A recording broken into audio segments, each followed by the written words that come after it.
Hey everyone, good morning, welcome to our new blog.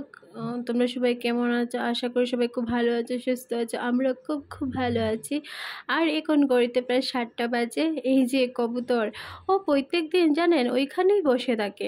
ঘুম থেকে উঠলে একটু বেলকানিতে এসে দাঁড়ালে ওকেই দেখতে পাওয়া যায়। এই গরমে যদি একটু ওকে জল দেওয়া যেত তো পাখিটার বড্ড ভালো লাগতো, কিন্তু কি করব, উপায় নেই।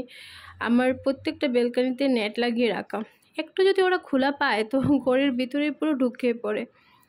এই সকাল 9টা-10টা অবধি ওকে এখানেই দেখতে পাওয়া যায়। যখন খুব বেশি গরম বা রৌদ্র উঠবে তখন আর ওকে দেখতে পাওয়া যায় না, তখন অন্য কোথাও হয়তো চলে যায়, জানি না কোথায় যায়।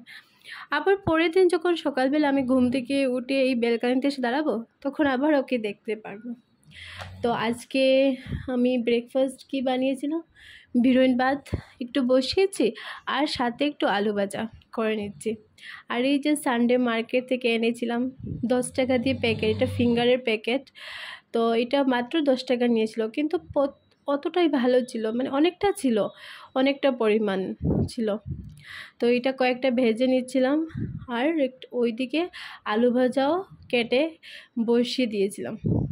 এই ফিঙ্গার যে প্যাকেট, এটা জানেন মাত্র 10 টাকা দিয়ে এনেছিলাম, ভিডিওটা অনেকটা এটার ভিতরে।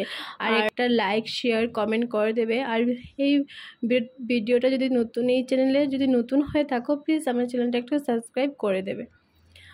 আর আজকের দিনটা ছিল সানডে।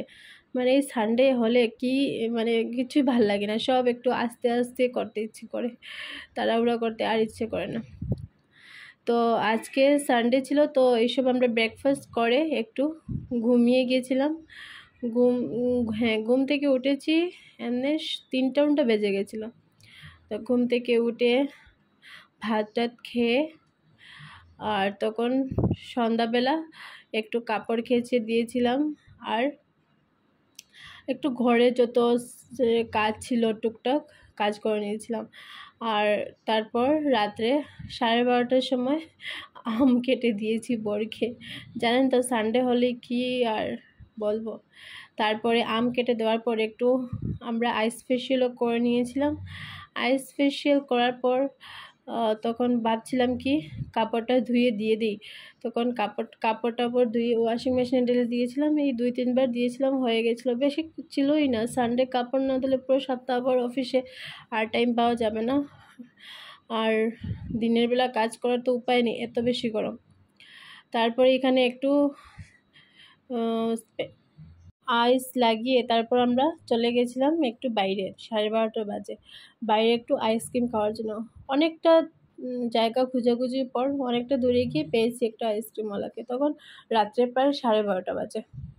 গুজরাটে তো যখনই যাও সবসময় খোলা থাকে, প্রত্যেকটা দোকান না, যে খাবারের যেমন ফাস্টফুডের দোকান, এই গরমে তো আইসক্রিম অবশ্যই থাকবে। তখন প্রায় আইসক্রিম কিনে নিয়ে এসেছিলাম। আর তখন বাইরের হাওয়াটা অনেক ভালো ছিল, অনেক ভালো লাগছিল। এই দিনের বেলা বেরোতে থাকে তো রাত্রেবেলা বেরোলে অনেক ভালো লাগে। তারপর আজকে ছিল আমাদের চিকেন। তো এটা কুকুরের জন্য একটু ভাত মেখে রেখে দিয়েছিলাম হাড্ডি দিয়ে। তো কুকুরকে খাবার দিয়ে এসে আমরা আইসক্রিমও খেয়ে নিয়েছিলাম। এই দুটো মটকা এনেছে আইসক্রিমের, 2টা 6 বাজে। চলো, গুড নাইট।